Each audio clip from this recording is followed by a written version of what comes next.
Цифрлы үзгәрешләр. Бу Россия президенты белгеләгән үсешнең 5 милли проектларының берсе. Бу һәм башка темалар турында парламент хәбәрләре белән Алия Галиуллина таныштырыр. Башкортстан башкаласы Уфада Идел буе законнар чыгаручылар ассоциациясенең IT өлкәсе эшчәнлеген цифрлаштыруга багышланган утырышы булды. Анда ил президентының Идел буе федераль округы тулы вәкаләтле вәкиле Игорь Комаров, Татарстан парламенты рәисе Фәрит Мөхәммәтшин катнашты.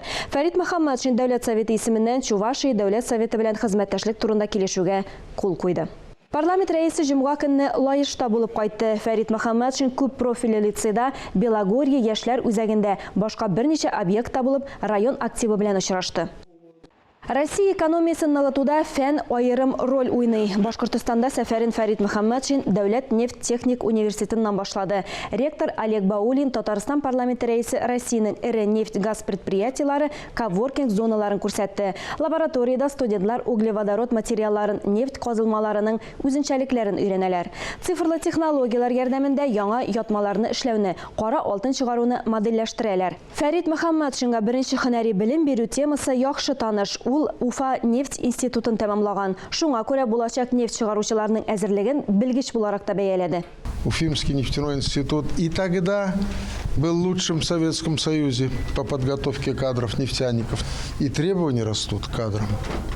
И в сегодняшних условиях надо быть конкурентным выпускником Уфимского нефтяного института, чтобы потом на практике, в жизни показать все преимущества вот этой отрасли. Самой доходной отрасли в стране, ну а в наших регионах, в Татарстане, Башкортостане, это хребтовые отрасли нефтедобывающие, нефтеперерабатывающие. Иктисадны, сәнәгатьне, банк секторын, мәгарифне һәм мәдәниятны цифрлаштыру дәвам итә. Янгын сөндерү, авария, көн күреш калдыкларын системалы җыю барысы да автоматлаштырылган. Әлбәттә, күпләр Татарстан тәҗрибәсе белән дә кызыксынды. Безнең республикада бу ел цифрлаштыру игидасы астында уза.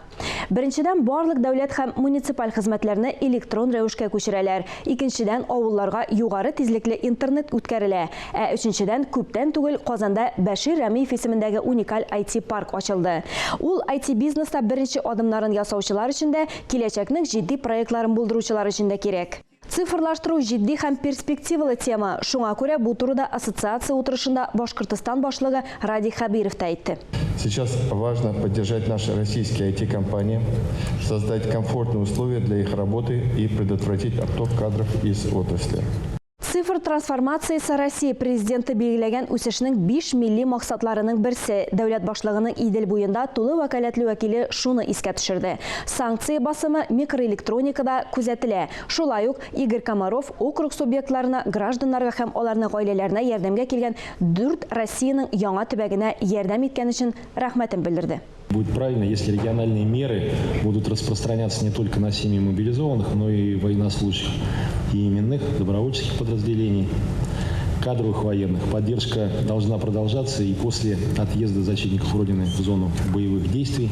Мы видим большую работу, которая проводится и органами исполнительной власти, и законодательной власти. Дәүләт һәм муниципаль контроль, яшьләр парламентаризмын үстерү һәм парламент ара хезмәттәшлекне үстерү буенча тиешле карарлар турында сөйләделәр. Татарстан Дәүләт Советы Чуваш Республикасы парламенты белән хезмәттәшлек турында яңа килешүгә кул куйды. Ул интеграция өчен бөтенләй башка мөмкинлекләр ача. У нас и так были тесные отношения, но мы теперь их узаконили и взяли на себя высокую ответственность поддерживать, помогать друг другу. Еще ближе станем и больше сделаем. Төбәк парламентлары башлыклары дәүләт җыелышы Корылтайы Башкортстан бинасында булдылар. Утырышлар залын карап, хезмәттәшләренең эш үзенчәлекләре белән кызыксынып, тарихка бай булган музейны карадылар.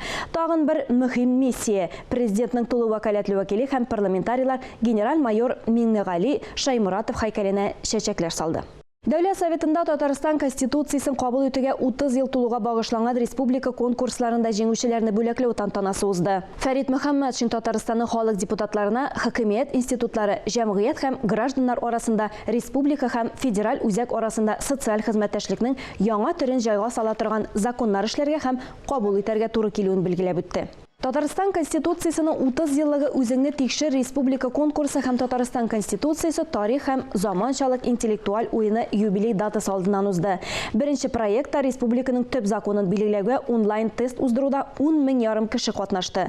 Конституцияның иң яшь белгеченә 16, иң тәҗрибәле катнашучыга 72 яшь. Конкурста республиканың барлык районнарында яшәүчеләр дә катнашты.